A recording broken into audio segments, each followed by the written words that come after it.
जैसा आपको मालूम है, आज का दिन सच्ची मुर्शिद कामिल दाता रहबर शास्त्र नाम जी मालिक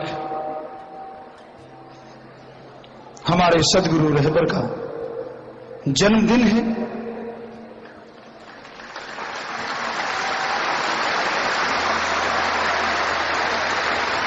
आसपास दूर दराज देश विदेश से आई साध संगत सदगुरु के उस रूहानी गुलदस्ते में सजी हुई है जिसमें एकता का संदेश है। हम सब एक हैं, हमारा अल्लाह वाहिगुरु मालिक सदगुरु एक है।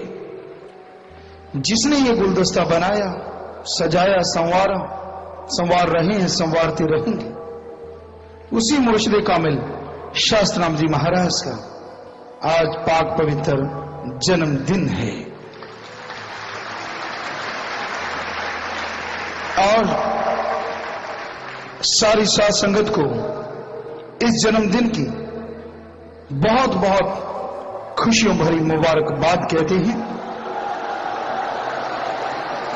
और सदगुरु मौला से ये दुआ करते हैं कि आप दृढ़ता से इंसानियत, मानवता, प्यार मोहब्बत के मार्ग पे बढ़ते जाएं और मालिक दया में रहमत से आपको परमानंद जरूर बख्शे।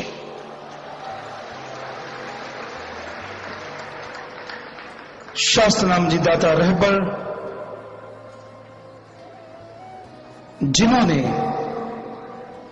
यह सच्चा सौदा चलाया, बनाया, बताया, सच्चा सौदा, सच ओम हरि अल्लाह गौर खुदा और वाहिगुरु, और सौदा अपने अवगुण दे जाओ, बदले में परमानंद ले जाओ, अपनी बुराइयां छोड़ जाओ, बदले में नेकी भलाई ले जाओ और जीवन को दोनों जहां की खुशियों से महकाओ। यह शिक्षा सच्चे मुर्शिद कामिल ने दी और इसी को सच्चा सौदा कहा जाता है।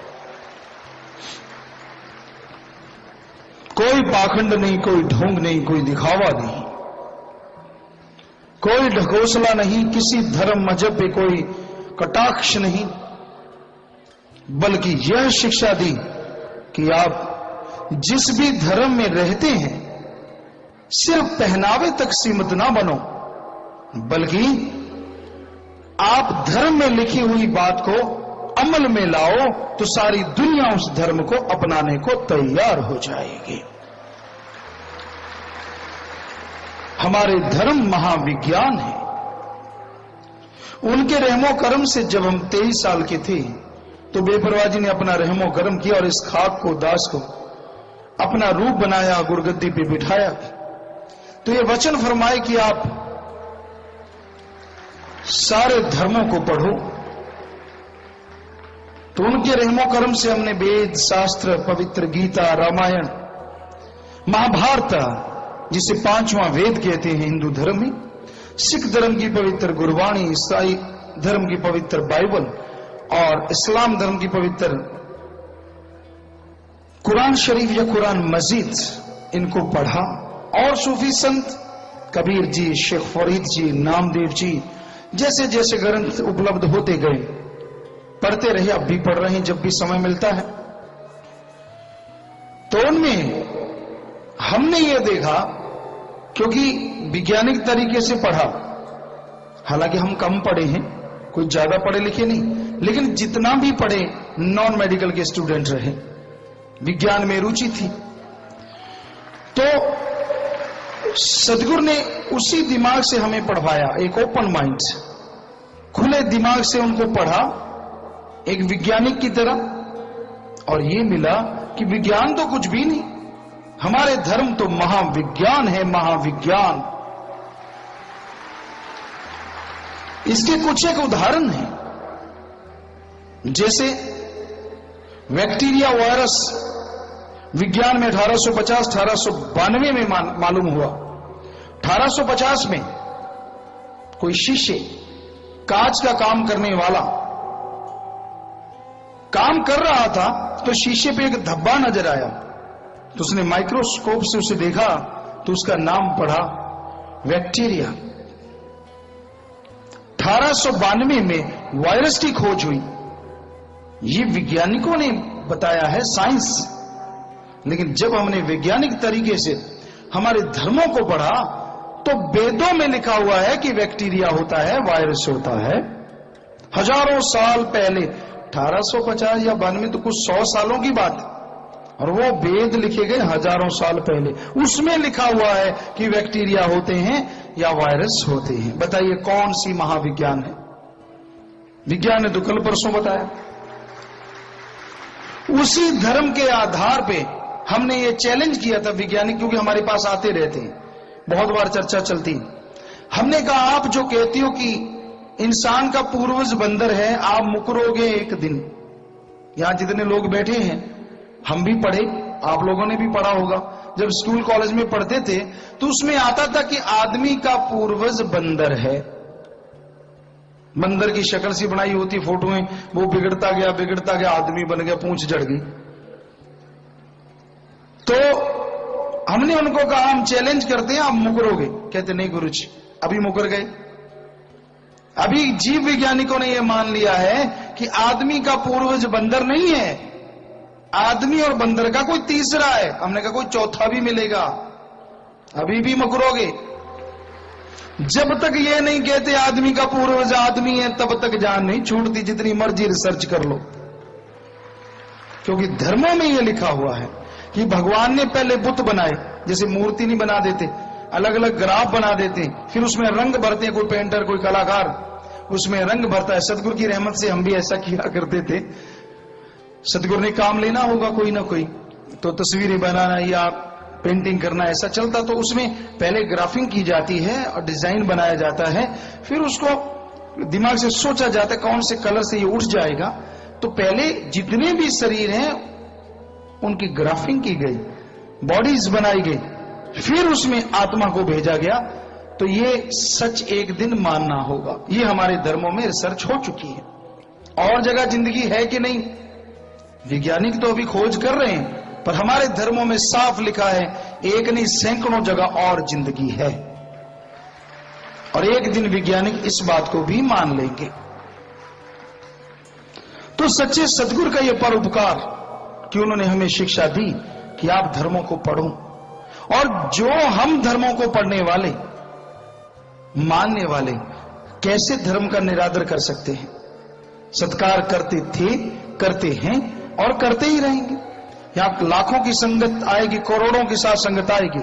आप सबसे पूछ के देखिए, क्या हमने कभी कहा कि इस धर्म को ना मानना इसमें खोट है, उसको मानना उसमें खोट नहीं है? हम तो ये कहते हैं कि सारे धर्म एक जैसे हैं। धर्म में रहते हुए धर्म को मानोगे तो दोनों जहान की खुशियां स्मृति लोक में हासिल जरूर कर लोगे। आज आदमी अगर धर्म की बात को मान ले, आज माने, तो कल को इस धरती पे प्यार मोहब्बत की गंगा 100% बहने लगेगी। धर्म को मान ले, उसमें जो लिखा है उसमें तो प्यार मोहब्बत की चर्चा है। तो सच्चे दाता रहबर ने सभी धर्म के लोगों को जात पात का सारा झंझट खत्म करवा के एक ही जगह बैठ के अल्लाह कहो, वाहिगुरु कहो, राम कहो, गॉड कहो, ओम हरि अल्लाह गॉड खुदा रब वाहिगुरु भगवान प्रभु परमात्मा मालिक ईश्वर रब, नाम है मालिक के सब, जो मर्जी लेते रहो। ये सिर्फ यहीं पे होता है, वरना शायरों ने लिखा है मंदिर में जाके कोई अल्लाह नहीं कह सकता, मस्जिद में जाके कोई राम राम नहीं बुला सकता, गुरुद्वारे में आके कोई गॉड गॉड नहीं गा सकता, और गिरजा घर में जाके कोई वाहिगुरु नहीं बुला सकता। ये कायदा है। और यहां ऐसा सर्वधर्म संगम है, जो मर्जी आओ, सारे धर्म को मानते, क्योंकि कितनी भी रोड हो, अगर एक ही स्टेट पे जा रही है, एक ही जगह जा रही है, तो हर्ज क्या है, आना तो एक ही जगह है। उसी तरह सारे धर्म एक ही शिक्षा देते हैं। वो कहते हैं धर्म शब्द का मतलब धारण कर लो, अपना लो, इंसान को इंसान से जोड़ो, इंसान को अल्लाह वाहिगुरु राम से जोड़ो। इंसान यहां जब तक शरीर में जीवित है और इसके बाद मरने के बाद दोनों जहान में खुश रहे, वो हमारे धर्मों में फार्मूले हैं, हमारे धर्मों में शिक्षा है। आप पढ़ो और अमल करो तो शिक्षा मिलेगी, बहस करो तो कुछ नहीं मिलता। और जगहों पे बहस कामयाब होती है, धर्म में नहीं। धर्म में तो अमल, दुनिया में बहस करने वाला जीतता है। देखा है हमने, चाहे झूठ हो या सच हो, ज्यादा अच्छी बहस, ज्यादा बोलना आता हो, ज्यादा करना आता हो, देखा है उसको। लेकिन हमेशा ऐसा नहीं होता। तो कहने का मतलब, धर्मों में तो अमल जरूरी है, अमल क्यों किंतु परंतु करो, लेकिन पूर्ण फकीर संत के सामने जो आपको जवाब दे सके। अब अनाड़ी को पकड़ के बैठ के जो मर्जी बोलते रहो, उसने कौन सा कुछ कहना है। तो रूहानियत में अगर आप मालिक को पाना चाहते हो, उसकी दया में रहमत को हासिल करना चाहते हो, तो आप मालिक के नाम का सुमरन करो, भक्ति इबादत करो, अमल करो उसके बताए हुए वचनों पे, क्योंकि संतों के वचन सुखदायी होते हैं। संत और जितने भी रूहानी फकीर आए हैं, वो परमार्थ के लिए आते हैं। एक दोहा महापुरुषों का आपको सुनाते हैं कि पेड़ जो होते हैं, तरुवर, उनको तरुवर कहा जाता। तरुवर फल नहीं खात है, सरोवर पीवन नीर। तरुवर फल नहीं खात है, सरोवर पीवन नीर, परमार्थ के कारणे संतन भयो शरीर। पेड़ फल लगते हैं, खुद नहीं खाता। एक दरिया है, एक समुंदर है, पानी है, वो खुद नहीं पीता। उसी तरह संत पीर फकीर जो होते हैं, वो अपने ऐशोराम के लिए नहीं जीते, वो परमार्थ के लिए संसार में आते हैं, दूसरों का भला करने के लिए आते हैं, और वो भला करके हटते हैं। उनकी जिंदगी का मकसद ही यही होता है, सबका भला करो। वो शिक्षा देते हैं, समझाते हैं। वो जो भी कर्म करते हैं, उसके पीछे एक प्रेरणा होती है। ये अलग बात है। चींटी हमेशा तरेड़ ढूंढती है, वो ढूंढती रहे। कहते हैं संगे मरमर में तरेड़ बहुत कम होती है, मार्बल कई पत्थर होते जिनमें तरेड़ होती नहीं। तो संत पीर फकीर जो सर्वधर्म की बात कहते हैं, संगे मरमर में भी तरेड़ हो सकती है और मार्बल्स में भी तरेड़ हो सकती है, लेकिन राम नाम की चर्चा में तरेड़ ना कोई ढूंढ पाया और ना हो सकती है। जिनका मकसद ही परमार्थ है, जो दूसरों के लिए जीते हैं, तरेड़ कहां से कोई ढूंढेगा। तो संतों को रोकते हैं लोग, टोकते हैं, उसकी वजह ये होती है कि वो सबको आपस में प्यार करना सिखाते हैं। और अगर सारी दुनिया एक हो जाएगी, कितने लोगों की दुकानें बंद हो जाएंगी। क्योंकि हम सच्ची बात कहते, थोड़ी कड़वी लगती। कितने लोग अपना उल्लू सीधा करने के लिए और तरीके ढूंढेंगे, जो आज आपस में लड़ा के उल्लू सीधा करते हैं। कितने लोग जो बैठे बैठे रगड़ते हैं, खाते हैं, उनको अब करने कुछ ना कुछ करके ही खाना पड़ेगा, अगर हम सब एक हो जाएंगे। क्योंकि धर्म तो यही कहते हैं, हम सब एक हैं और हमारा मालिक एक है। सारे धर्मों का ये निचोड़ है जो हमने पढ़ा। कोई भी पवित्र ग्रंथ उठा लीजिए, ये बात आपको 100% मिलेगी, हम सब एक हैं और हमारा मालिक एक है। बोली अलग, पहनावा अलग, खान पान अलग, सब कुछ दिखने में अलग हो सकता है, लेकिन भगवान की तरफ से अलग कोई नहीं। कोई बड़ा छोटा नहीं। अगर कोई कहता है मैं धर्म का बड़ा हूं, तो बताए क्या वो आसमान से टपका है? सब माता के गर्भ से आते हैं। फिर भी अगर कोई कहता है मैं बड़ा हूं, तो वो बताए क्या उसकी रगों में घी दूध बहता है जो छोटों के पानी बहता है? फिर भी अगर कोई कहता मैं बड़ा हूं, तो वो बताए कि जब वो जन्म लेता है, क्या उसके ताज लगा होता जो छोटे के पूंछ लगी होती है? अगर नहीं तो फिर बड़ा छोटा क्या है, हम सब एक है, इंसान है, इंसानियत ही हमारी जात है। इतने लोग यहां बैठे सभी धर्मों के, कोई भी बुद्धिजीवी आए माइक पे सबको संबोधन करे, क्या करेगा? मेरे बुजुर्गों, मेरे भाइयों, माता बहनों, बच्चों, यहां हिंदू भी हैं, मुसलमान भी हैं, सिख भी हैं, ईसाई भी, सारे धर्म के लोग बैठे हैं। ये तो नहीं कहेगा कि मेरे हिंदू भाइयों, मुसलमान भाइयों, नहीं, क्या बोलेगा? मेरे भाइयों, मेरे बुजुर्गों। यानी बोलने में तो हम मान लेते हैं कि सारे हम बहन भाई, या बुजुर्गवार जो बड़े हैं वो बुजुर्ग बराबर के बहन भाई, छोटे बच्चे हैं। लेकिन जब अकेले होते हैं तो क्या कहते हैं? ये तो अपने वाले हैं। अब कोई हिंदू भाई है, कहेगा वहां कोई ऐसा घूमता मिला, कहता ये तो अपने वाले घूम रहे हैं भाई। कोई सिख भाई हो गया, वैसा कोई मिल जाए, कहेगा ये तो अपने वाले हैं। तो क्या बात, दूसरे किसके वाले हैं? सारे ही एक अल्लाह गॉड सुप्रीम पावर वाले हैं, उसमें कोई दो राय नहीं है। ये भ्रम है, भ्रम। तो ये एकता का संदेश दिया ही नहीं, उस पर अमल करना सिखाया सच्चे मुर्शिद कामिल शास्त्र नाम जी दाता रहबर ने। हमें बोलने में कुछ नहीं आता था, हालांकि सदगुरु की ऐसी रहमत थी, उन्होंने काम लेना था। जन्म से ही दुनिया के हर अच्छे नेक क्षेत्र में लगभग हम सभी कार्य कर लिया करते थे। कोई भी, कैसा भी एग्रीकल्चर का है, इंजीनियरिंग का है, कैसा भी काम होता था उनके रहमो कर्म से कर लेते थे।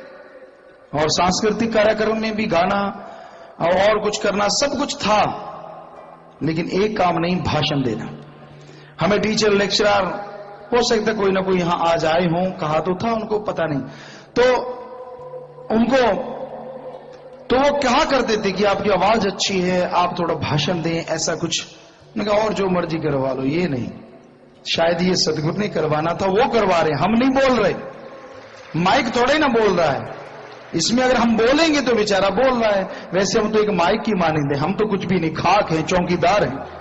जो बोल रहा है जैसी में आवे खसम की बाणी तैसड़ा करी ज्ञान भी लालो, वो राम, वो अल्लाह, सतगुरु मौला हमारा दाता रहबर बोल रहा है, वही कहलवा रहा है। हमें तो कुछ आता जाता नहीं, ना ज्ञानी है ना विद्वान है, हम तो सीधे साधे इंसान हैं, बस और कुछ भी नहीं।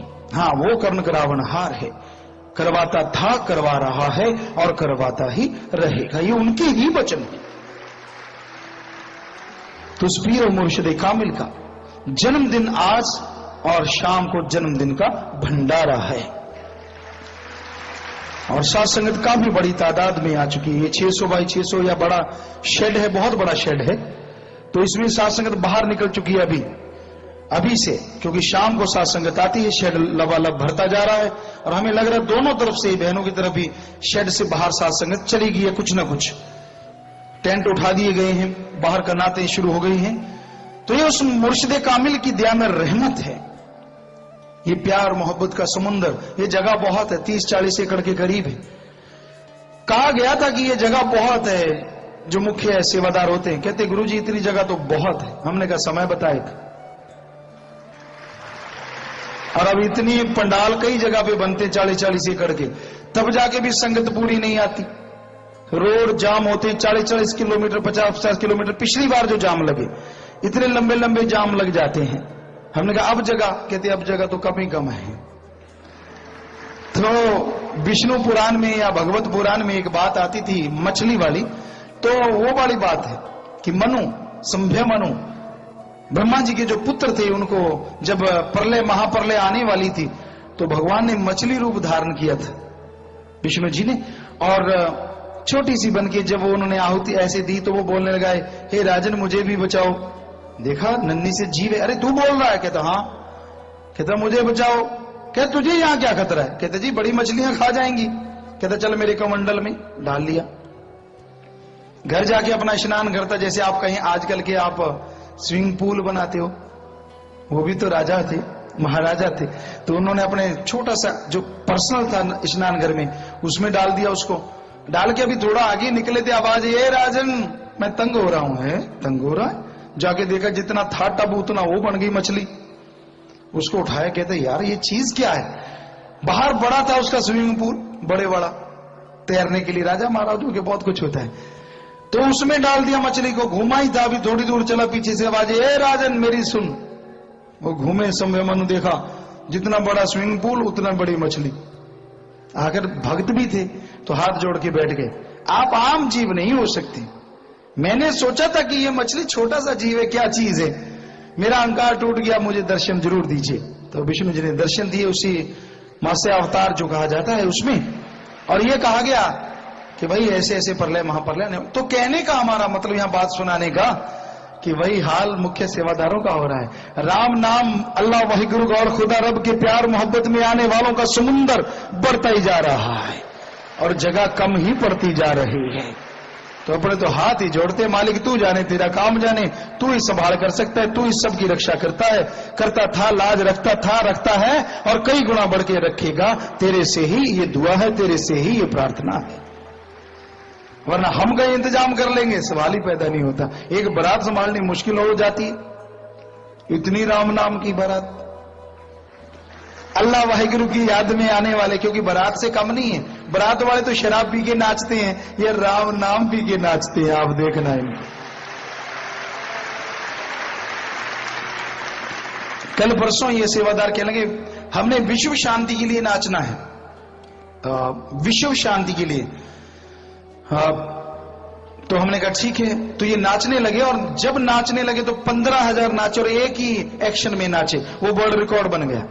हमें बाद में बताने लगे गुरुजी ये तो वर्ल्ड रिकॉर्ड है, मेगा डांस पता नहीं कुछ ऐसा। हमने कहा पता नहीं, माना यह गया था कि हम नाचते हैं, मालिक से दुआ करते हैं कि पूरी दुनिया में शांति हो, पूरी दुनिया में लोग खुशी से जिंदगी जी सकें। उसका नाम भी रखा है इन्होंने डांस का।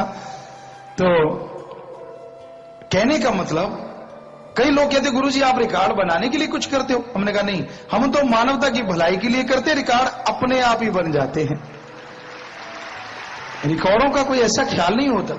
सेवादारों के जहन में जरूर होता है कि ये रिकॉर्ड बना दें, वो बना दें, लेकिन हमारा तो एक ही मकसद होता है कि जितना हो सके मानवता शांति से जी सके, हर किसी के अंदर शांति हो, क्योंकि सबके अंदर शांति होगी तो पूरे विश्व में शांति होगी, और जब सब जगह शांति होगी तो कण कण जर्रे जर्रे में ओम हरि अल्लाह गौर खुदा रब दर्श दीदार से भी जरूर नवाजेंगे। तो प्यारी साथ संगतियों, मुर्शिद कामिल का जन्म महा है, आज जन्मदिन है।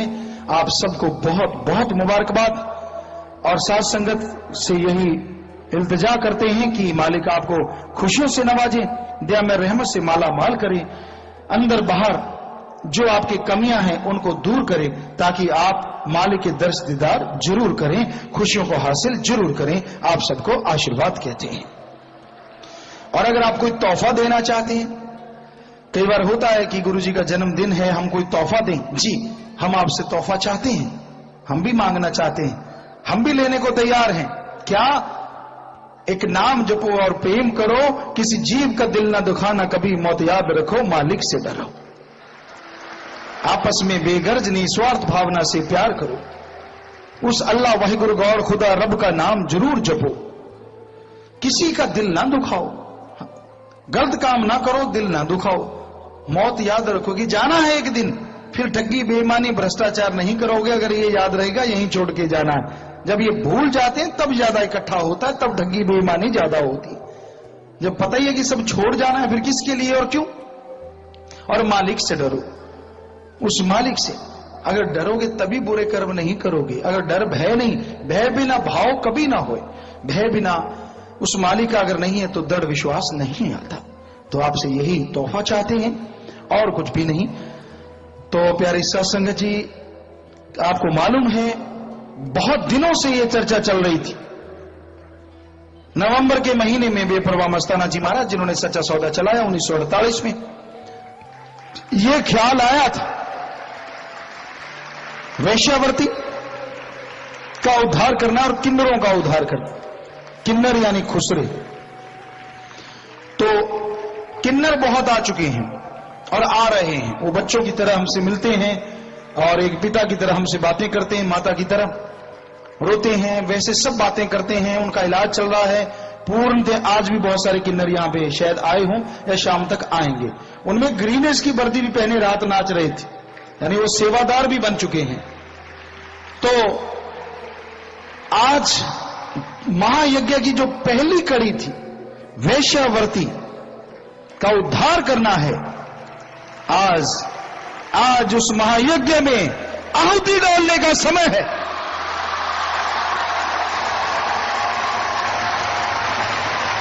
और ये आहुति डालने के लिए हजारों नौजवान आगे आ रहे हैं। और आज से ये शुरुआत होने वाली है सच्चे मुर्शिद कामिल के जन्मदिन से,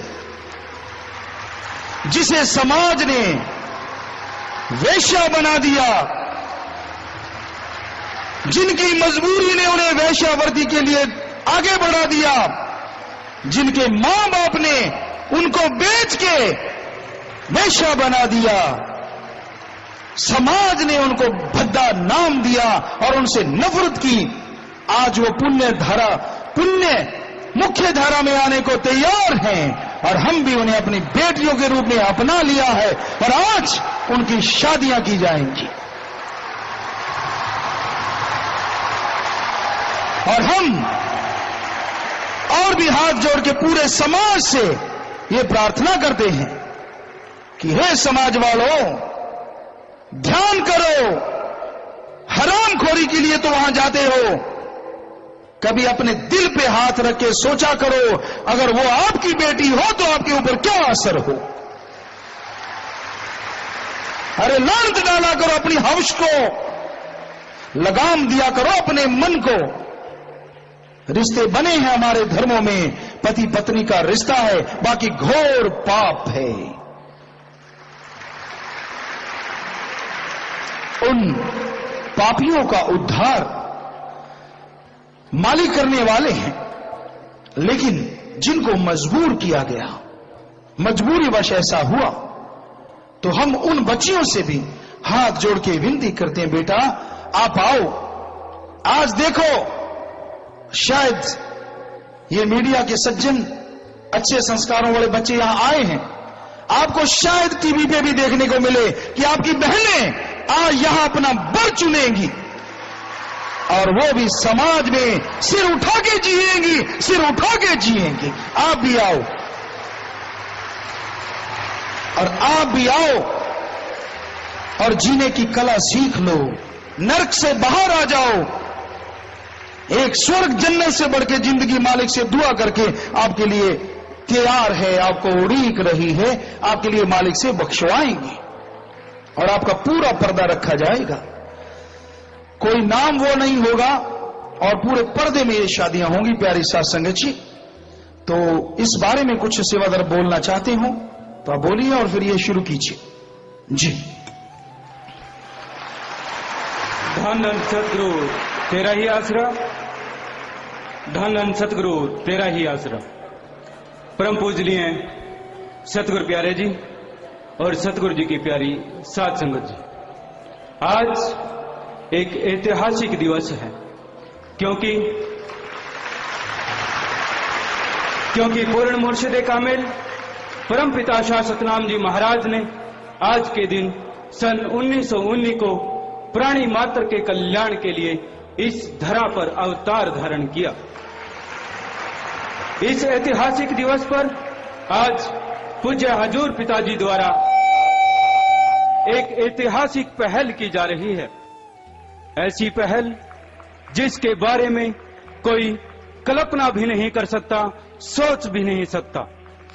उन मजबूर लाचार युवतियों को वेश्यावृत्ति की दलदल से बाहर निकालने की, जिनके पास न जाने कितने सफेद पोस्ट जाते हैं, लेकिन उनके दुख, उनकी पीड़ा को समझने के लिए नहीं, बल्कि मुंह काला करने के लिए, जिनका नाम ही समाज में एक गाली समझी जाती है, उन्हें अपनी बेटी बनाना, उनकी शादी करना, घर परिवार देना, क्या यह कार्य इंसान का हो सकता है? बिल्कुल नहीं। ऐसा तो कोई सोच भी नहीं सकता, लेकिन यह कार्य किया है परम पूजनीय हजूर पिताजी ने।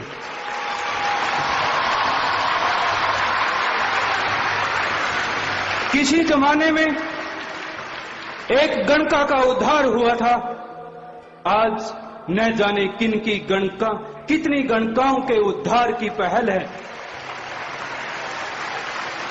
और यह पहल युगों युगों तक, रहती दुनिया तक याद की जाती रहेगी। आज के इस पुरुष प्रधान समाज में दुनिया का कोई भी शक्तिशाली पुरुष एक नौजवान को समाज की ठुकराई हुई एक लड़की के साथ शादी करवाने के लिए सहमत नहीं कर सकता। धन्य है सतगुरु प्यारे, जिनके एक इशारे पर हजारों की तादाद में नौजवान ऐसी युवतियों के साथ शादी करवाने के लिए तैयार हो गए। और ऐसे नौजवानों को पूज्य गुरुजी ने भक्त योद्धा के खिताब से नवाजा है। सैकड़ों परिवार इन्हें अपनी बहन बेटियां बनाने को तैयार हो गई और सैकड़ों ऐसे परिवार भी सामने आ गए जो इन युवतियों की शादी से पहले की संतान को, जिन्हें समाज नाजायज औलाद जैसे घिनौने शब्द से पुकारता है, उन बच्चों को गोद लेने के लिए तैयार हो चुके हैं। लगभग 1.5-2 माह पहले जैसे ही पूजनीय हजूर पिताजी ने किसी मजबूरी लाचारी वश नरक का जीवन व्यतीत कर रही समाज द्वारा वेश्या कही जाने वाली बेटियों के सुध लेने की ठानी, तो पूजनीय गुरु जी के इस आह्वान पर सेवादार इस महायज्ञ में, इस महाअभियान में जुट गए। आरंभ में तो लोगों ने खूब मजाक उड़ाया। सेवादारों ने कोठों पर जा जाकर जब इन लड़कियों को बहन कहकर गुरुजी के इस अभियान के बारे में बताया, तो एक बार तो इन मजबूर लाचार युवतियों ने उनका उपहास उड़ाकर बड़े आए बहन कहने वाले ये कहा। लेकिन जब सेवादारों ने इन्हें पूरी वास्तविकता का ज्ञान कराया, गुरुजी के बारे में बताया, तो इन युवतियों की आंखें नम हो गई और कहने लगी कि अगर ऐसा है तो वह कोई इंसान नहीं, वह तो कोई भगवान ही होगा।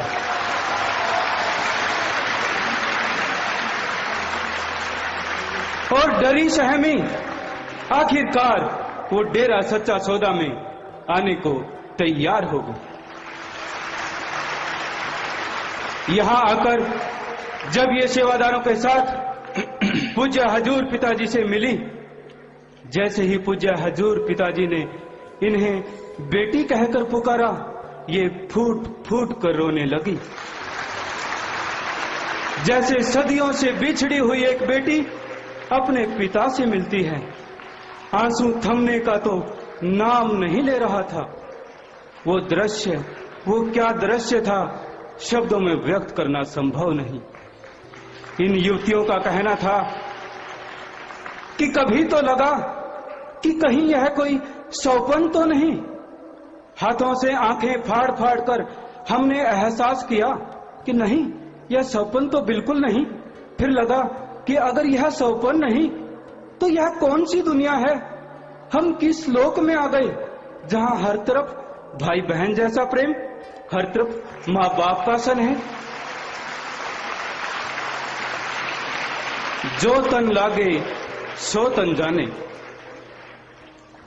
कोठों की अंधेरी दुनिया, जिसके बारे में कहा जाता था कि इस अंधेर या रात का कोई सवेरा नहीं है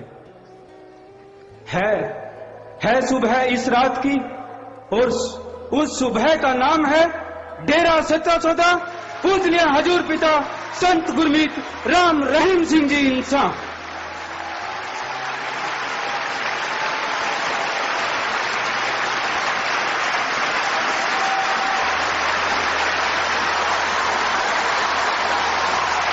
पूज्य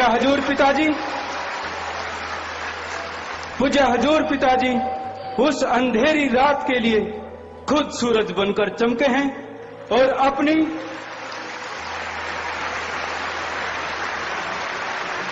और अपनी भक्त योद्धाओं रूपी किरणों से इन समाज की ठुकराई बेटियों के जीवन में ऐसा उजाला भर रहे हैं जिससे बुराई से जुड़े लोगों की आंखें चुंधिया जाएंगी।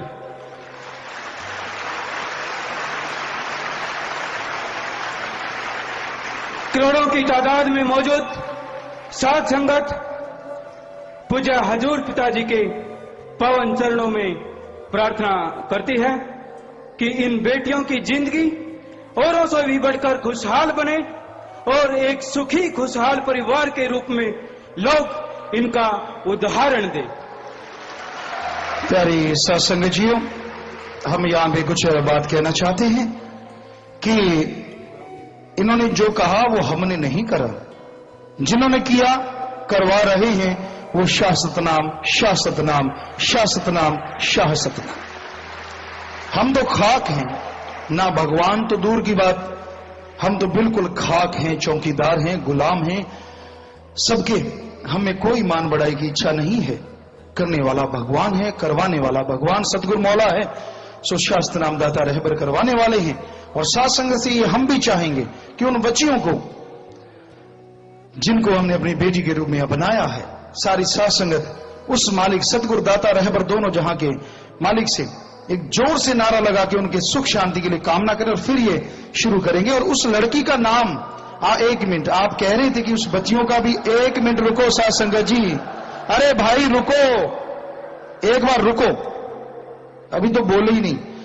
तो उन बच्चियों का नाम आप लोग कह रहे थे कि जो बच्चियां आएंगे उनका नाम क्या होना चाहिए, तो अभी ख्याल में आया है कि वो भक्ति योद्धा हैं। तो मालिक से यही दुआ करते हैं कि वो शुभ देवी हो। शुभ देवी, हमारे धर्मों में देवी का रुतबा ऊंचा है, बहुत ऊंचा है। शुभ, जिस घर में जाए शुभ हो और देवी हो, तो ऐसा ही हो। उस सतगुरु मालिक से अपने दुआ करनी है। सो अब एक जोर से नारा लगाइए, धन धन सतगुरु तेरा ही आशीर्वाद।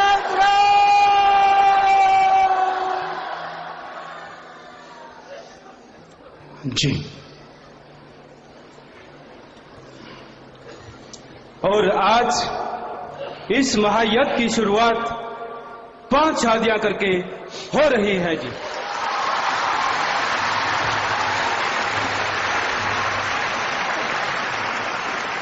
और शादी वाले इन 5 परिवार, 5 जोड़ियों को, हर एक जोड़ी को 25-25 हजार रुपए नगद पूजनीय हजूर पिताजी अपनी नेक व कड़ी मेहनत की कमाई में से दे रहे हैं जी।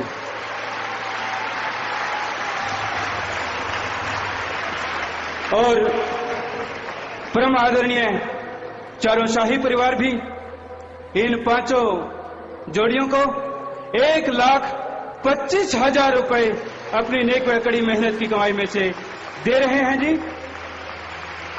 और शुभ देवी को 25 सूट, 1 लहंगा, गरम शाल, गरम जर्सियां, घड़ी, 25 डिब्बे मिठाई, 7 जोड़ी सैंडल। और भक्त योद्धा को 7 जोड़ी सूट, पैंट कोट, गरम कपड़े, जर्सियां, 3 जोड़ी बूट, घड़ी आदि सामान भी दिया जा रहा है जी।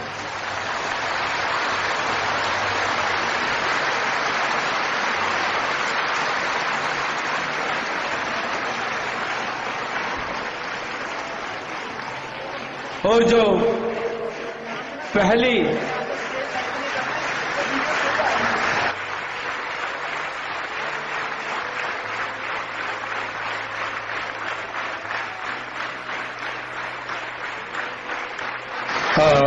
जो स्टेज शादी का लगाते हैं वो कह रहे हैं थोड़ा सा इधर कर दें स्टेज, ताकि वो वीडियो वाले कह रहे हैं हमारा सही आ जाए। अगर ये कैमरा आप साइड में कर दे तो आप बेटा, अगर ये कैमरा इधर साइड में हो जाए फिर ठीक हो जाएगा। हाँ ठीक है, कैमरा साइड में ले जाओ आप अपना, दोनों कैमरे थोड़ा साइड में कर लो, इस साइड में ले जाओ, यहां वो उनके सामने व्यू ना आए बस जी। हाँ जल्दी कीजिए, आप कैमरे लगा लीजिए, थोड़ा साइड में कर लें, एक इधर साइड में ले जाओ, ज्यादा ही है तो यहाँ इधर ही दोनों कर लें आप एक बार जी। उनका सामने व्यू है वो सही है उनकी बात।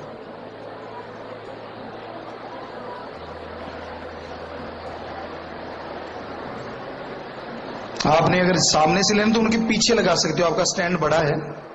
अगर आपने सामने से ही लेना चाहते हो उनके पीछे लगा लें बिल्कुल, तो आपका स्टैंड बड़ा है, आप पीछे से भी ले सकते हैं, उनके बिल्कुल पीछे से, बैक साइड से बिल्कुल पीछे। तो प्यारे सत्संग जियो, ये जो वर्णन किया गया था अभी, जैसे वो बच्चियां आई तो बड़ी डरी हुई थी, बड़ी सहमी हुई थी। हमसे जब मिली तो जैसे हमने उनको कहा बेटी बोलो क्या बात करनी है, तो ये जो इन्होंने कहा है ये कोई कहानी या कोई वैसे झूठ नहीं, वाकई उनकी आंखों से आंसू बहने लगे।